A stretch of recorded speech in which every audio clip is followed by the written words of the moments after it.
Hello and welcome to another Cliff Reviews Art House. This time I'm reviewing the film Past Lives, directed by Celine Song. So the critics are unanimously raving about this film, like really raving about it, showering it with praise and mentioning it for Oscar nominations. I did enjoy Past Lives, and I found that the 1 3/4 hours passed quickly. I hadn't actually looked at any reviews in advance, so when I came out of the film and read them, I was a little bit baffled by quite how much praise the critics are giving this film. So it's kind of a three-way love story where our main character, Nora, had a childhood romance with Hae Sung before emigrating from Korea to live in Canada and then the US, where she marries Arthur. When she reconnects with Hae Sung, there's the inevitable emotional roller coaster that all the characters go on. Now, I can understand that when you move continent at 12 years old, it's like you have two lives. And I can appreciate that the film was exploring this. Hae Sung woke up a past life for Nora. But I always felt a bit sorry for her husband, Arthur.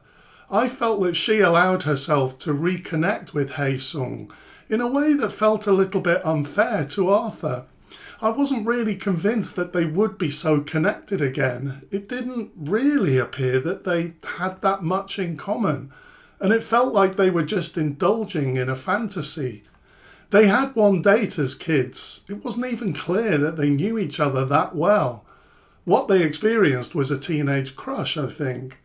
Now, I like the ideas explored of Inyon, connection, destiny, but this wasn't enough to convince me of the connections that they felt in the present day. So it felt to me as if Nora was experiencing a fantasy of what a different life would be like. The grass is greener on the other side, but it seems really selfish to put Arthur through that. It's an interesting comparison with Passages, which I recently reviewed, which is also about a love triangle. I have to say that I felt Passages is a much more sophisticated exploration of this type of situation. But in Passages, the central character is selfish and self-centered in shifting his affections between the two love interests. Perhaps having just seen this coloured my view of Nora. I'm not sure what I think about the ending.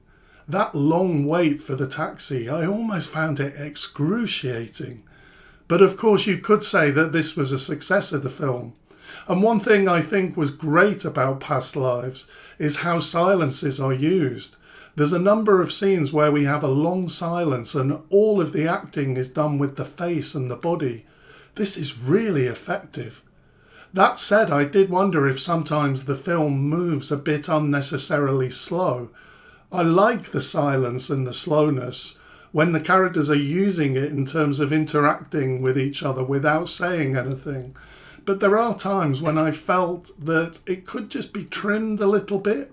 For example, when she arrives at the artist residency house and there's a long scene of her just walking around the house. I'm wondering, I don't know if I'm being too harsh on this film. As I say, I did enjoy it. The fact that I found Nora's character a little harsh, a little immature, a little annoying in the way that she let her husband suffer is not necessarily a bad thing about the film. Perhaps it worked really well and this is exactly what Song intended. However, reading the critics, the interpretation of Nora's behaviour seems to be much more sympathetic than I felt. Perhaps this is more my issue. I'm wondering if Song intended something completely different than I took from the film. If she actually intended us to feel some ambiguity towards Nora, then the film is really successful at that. Perhaps Nora isn't fully happy in her life in New York because of that kind of split identity that comes with such a big change in country and culture as she experienced. It's not that she really wants to be with Hae Sung. It's that he reminds her that there is a less developed part of her that's perhaps unfulfilled with her life in New York. I guess the key point here is that we all take different things from a film. Perhaps it is the fact that my interpretation of the film seems to be at odds with the critics that really bothers me. To be fair on Celine, this film did make me feel a lot, and it is a debut feature film, so all in all, that's impressive. I did perhaps bring some of my own experience to this film. I moved from the north of the UK to the south when I was 13, and I left a new girlfriend behind. It's nowhere near as much of a cultural shift as she experienced, but it definitely evoked my own feelings around some of these issues. Overall, I would say that this is definitely a worthwhile watch. It does tap into some interesting issues in terms of identity when you've lived in two very different places.